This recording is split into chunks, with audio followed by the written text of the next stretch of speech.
Okay, once again, hello everyone. So, as we promised last time, we will try to talk about the differences between extern and static functions. But before, but by the time I start recording this video, I already added two more files to our project. First of all, I want you to see those files as well. The first one is my print.h header file, which is which consists of two different functions, beautiful print 1 and beautiful print 2, and both takes, let's see, input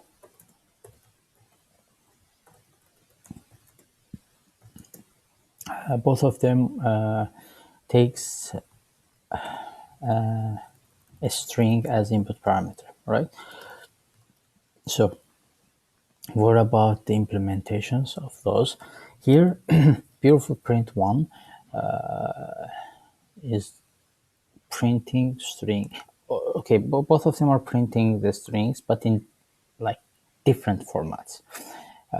We can, okay, let me try to show you the output. In that case, you will have the clear vision of both. So let me define a string str is equal to, I will pause the video here. Okay, seems like I'm back. So imagine we have this string. For those who don't know anything about strings, it's normal. Don't worry about that. You can continue reading about strings later. Right now, we are not about strings at all. It's just a matter of demonstration. So this is my string right now. What I will try to do, I will try to use beautiful print 1 and beautiful print 2 to print those that string of mine. In order to do that, first of all, as you can see, I included my my print.h file as a header file, and here I will just call beautiful print 1, and as you can see, the input parameter is just one string, so I'm sending one argument, which is my string. And also I will call beautiful print 2 and send the same string again to see the output. So let me compile. Okay, everything's fine, and I will run. Okay, so as you can see, let me extend it a little bit. So what this beautiful find 1 do in my case is that it tries to, let's see, it tries to beautify the string with this hash symbol, and in each line the width of the string that is printed should be 5, at most 5. So as you can see, we are trying to, okay, so this is our string split in several lines. Okay, and also here it's also the same string split into several lines, but here in the first case it was the width was 5. In the second case it's 7. So they are different in this manner, and the second difference is that in the first beautiful print we beautify it with a hash symbol. In the second one we beautify it with star symbol. Of course, this is not a very logical and very beautiful and very sophisticated stuff to discuss, but that was not my purpose. My main purpose behind it is that we need to see the, the difference for some stuff and then try to propose some solution. Okay, now if you take a close look in, for instance, print mid part and print mid part, that I'm calling the same function from both functions, you see. But in the first case, I'm sending hash and 5. In the second, I'm sending star and 7. But both of them are the same function. Let me go to that function and see what it does. It's not necessary for you all to understand what it is doing. I will anyways share the code, and if you want you can play with it later on, but this is not the point right now. The point is that it will try to print it by taking the beautifier character, which was hash or star, and also the width that user wants to do it like this. Okay. And here also in print mid part, I'm also, you see, calling print a line, and print a line is a function that I defined myself, and it just prints the one line with only beautifier characters. Okay, so that's it. That's not a big deal. But what is so important here is that these functions, these functions are in .c file, but if we take a close look at .h file, we will not find those functions in .h files. So what is the meaning of this? So sometimes you might need a function that should only belong to the current file that it exists. So here we have my print.c file, which contains 4 different functions. Okay, beautiful print1 and beautiful print2 are the functions that we will be using from main.c. But these 2 functions that I intentionally started by underscores, 2 underscores, are the functions that should only belong to this file and should be used only within this file, my print.c. So this is one way of doing this. Plus, right now in main.c, of course, I cannot. Okay, I can do something like this. What was the name? Print a line, right? So I can do something like this. Let's see what will happen.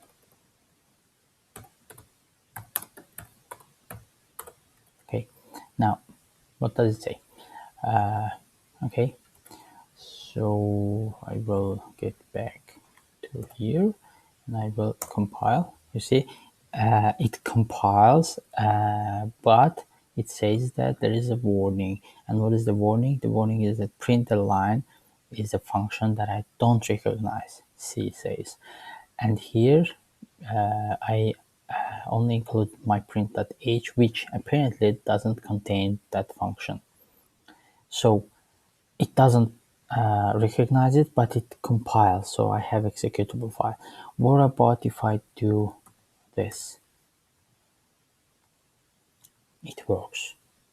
How is it possible? So this kind of, in terms of abstraction, this works perfectly fine. So it doesn't let us call that function, but indeed, if I call that function, somehow it works. So how can I restrict the access to that function? Okay, as I said before, it is not a must, but if you have some function that you want to make visibility only within the file that is defined, you can do something that is called, you can use something that is called a static function. Static function or static keyword, static function or static variable, they are something that plays kind of private role.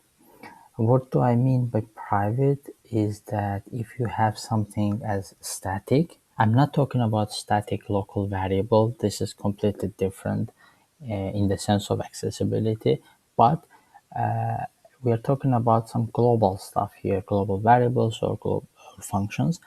If you have static keyword before the declaration of a variable or a function, it will make it private so that no one else outside of this file will be able to access these functions. So let's give it a try. Here I will keep the main as it is and I will compile again. Okay, I compiled and you see it doesn't it doesn't only show us a warning, but it also gives us some again warning, but this time it's not compiler, it is a linker. The linker gives us the warning and saying that it's an undefined reference, as we already saw in the previous video. This is when you don't find the definition of the function that you are trying to access and call. So let me give it a try. There is no file. Why there is no file? You see, if you take a look at the directory on the left side, we don't see the executable file that we were trying to create. Why? Because linking process failed, and linker was the one who was creating the executable file. All right. So this is the way that we can like obtain the abstraction. Of course, this is not the best way, but this in C, this is the way that we can use. So I will keep it by, but in a comment. And one last thing that I would like to share with you, which is not a must again, but it's kind of a good practice that you might implement or apply, which is about the naming standards. So usually, if you have, before switching to this one, I would like to mention one more stuff. Okay, this is static function, but if you are not writing anything before the name, for instance here, it is by default extern. Okay, so writing extern or leaving it empty, they will be the same. So let's give it a try now. Okay, and here it is. You see, everything's fine, working normally. So let me see what I was trying to say.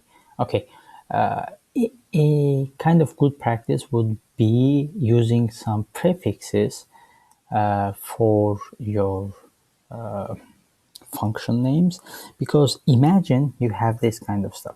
Imagine you have the same you have two different functions with the same name in different files, in different .h files. When you try to include both of them, what will happen? There will be some kind of collision, right?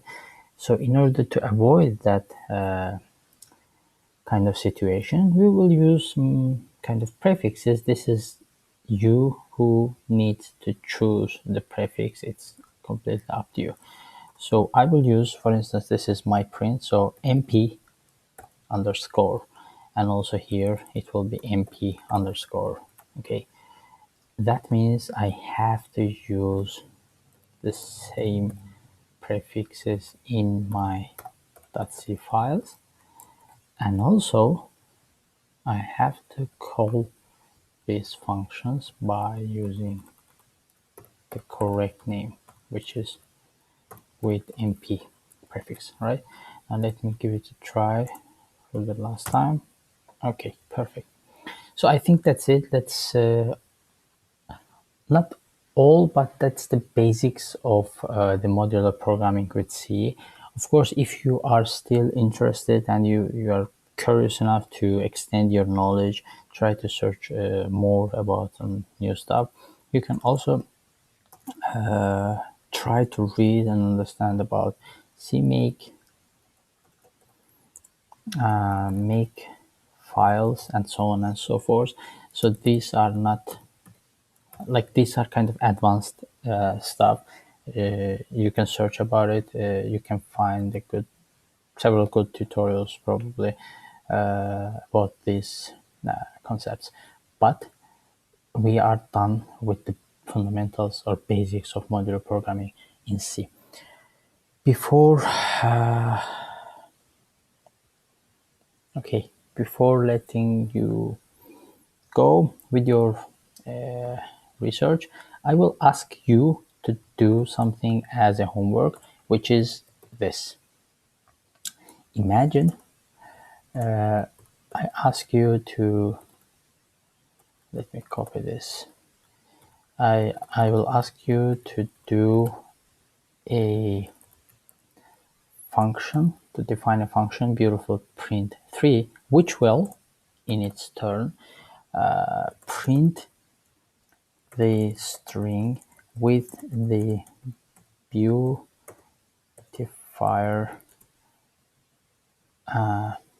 let's say,